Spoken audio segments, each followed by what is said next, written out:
it, that the distribution system was not as professional as either the UN, or the World Food Program and other people who are used to working in this area, and that there should have been more distribution points where people would not have been told to line up. And Andrea, you know what? But these questions now, these are critiques of an environment that we've talked about regularly every day. But let me just say, every time I'm up here, it is this critique of, I say 7 million meals have been distributed, but you know, it would have been, but not for you. It should have been those guys over there or these people over here.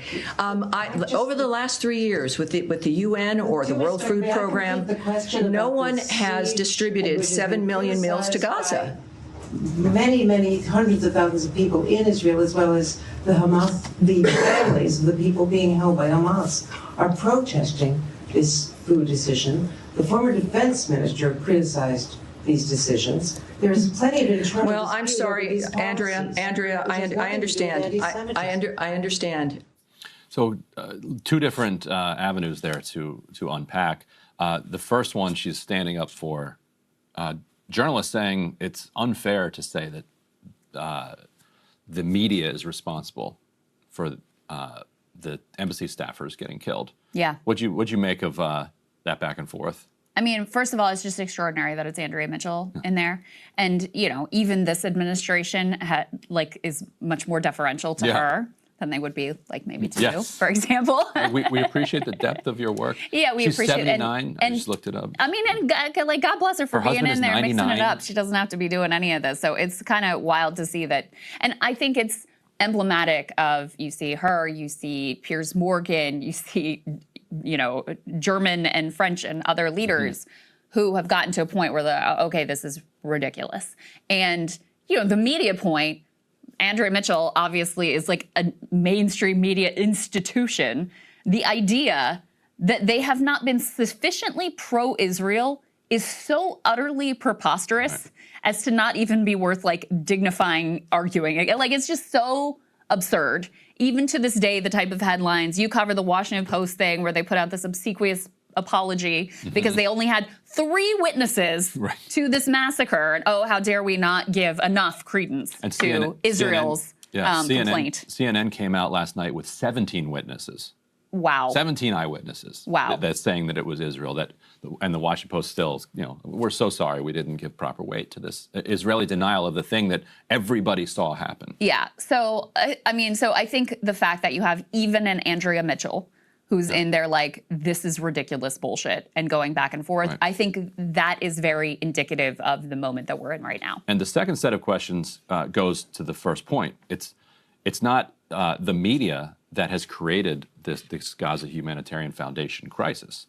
It's Israel that produced this. Like, it's not the messenger that you need to shoot. It's the IDF that is defending Gaza Humanitarian Foundation that is shooting all the people who are coming to get aid.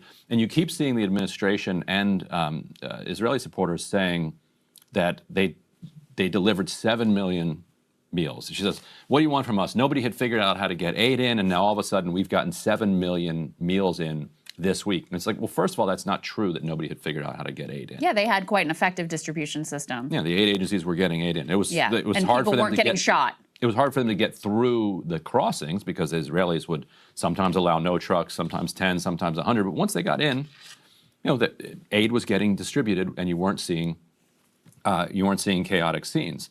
But now you are, and so she keeps highlighting this 7 million figure. But if you do the math on that, there's 2 million people plus in Gaza. That means and they're talking about over a week. You know, 7 million for a week. That's 3.5 meals per week per person. And there is no aid coming from anywhere else. Right. So it's not as if this is just supplementing what people are already getting. Yeah. Like that's what people are getting. And that's on average. If you take their numbers at face value. If you take the numbers at face value. That's being the most charitable to them as you possibly could be. Aid agencies say you shouldn't. And because of the way they're chaotically delivering it, the strong are getting most of it. So maybe some people are getting 20 meals a week, and most everybody else is getting 0. Yeah. And they're not the kind of nutritious meals. Jeremy Lafredo for Dropsite News just went to an UNRWA warehouse in Jordan. Maybe we can play that clip next week.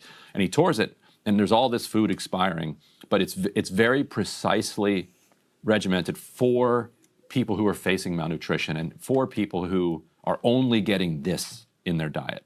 And so it's very precisely formulated to get all of the calories you need, all of the balanced diet you need.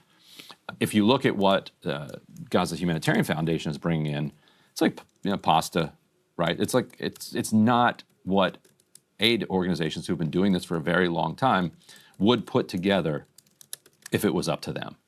So meanwhile, the isolation and the political problems facing the Netanyahu government, both internationally and domestically, continue. We can put this next element up on the screen. French dock workers are refusing to load machine gun ammo destined for Israel's army. This comes as Spain is cutting military contracts, as there's a lot of pressure on the government of Ireland to abide by its own laws, which say that weapons are not supposed to be shipped through their airspace.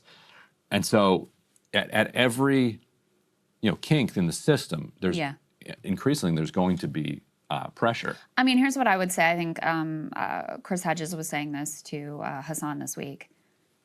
The leaders are not going to do, we're this far along. The leaders are not going to end this genocide. So it is up to actions like this to cut off the supply. And so to see these French dock workers standing in solidarity, it's quite significant. And we need much more action like that around the world. Meanwhile, a very interesting coalition of bedfellows is coming together to put pressure on Netanyahu. So the Haredi party is threatening to kind of dissolve the Netanyahu coalition. This is the the leading party for the ultra-Orthodox section of the Israeli public. And it's all over whether or not kind of Haredi men and women, ultra-Orthodox men and women would have to serve just like everybody else, every other Jewish citizen of Israel, has to serve in the IDF. And what's fascinating about this, and Amir Tabon, also in Haaretz, has a very useful kind of analysis that can explain how the politics of this are all shaking up. But basically, there's a fundamental contradiction that can't be resolved. One is that Netanyahu, Smotrich, Ben-Gvir want a never-ending war to realize what they see as a once-in-several-generations opportunity to fully expel the Palestinians from Gaza. That's on the one hand. On the other hand is the material problem of not enough soldiers to carry out this genocidal task.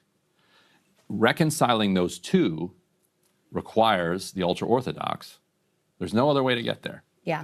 Requires the ultra-Orthodox to participate in the military. And they don't want to do that.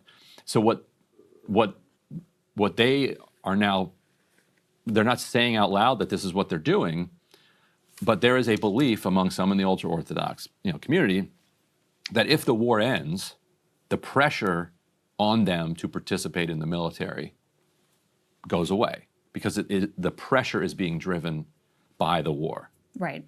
And so a lot of people in Israel saying Netanyahu's not falling because of the Gaza war. He's falling because of this internal dispute, within Israeli society, an internal religious dispute. And that's true on a surface level, but it's only true because the war is making it something that can't be avoided. That's right. And we can put Shail's tweet here up on the screen. He's talking about Netanyahu was apparently recorded saying that the reason he fired Defense Minister Yoav Gallant and Chief of Staff Herzi Halevi were because they were obstacles to allowing Haredi men that exemption from the army.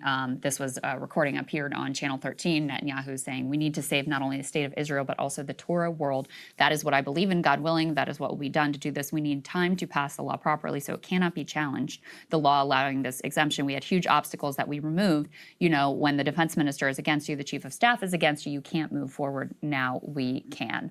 So, exposing sort of how critical this fault line within Israeli society is. And the particular issue right now, obviously, is military service, but there's a broader, like, demographic, significant longer-term demographic issue, which the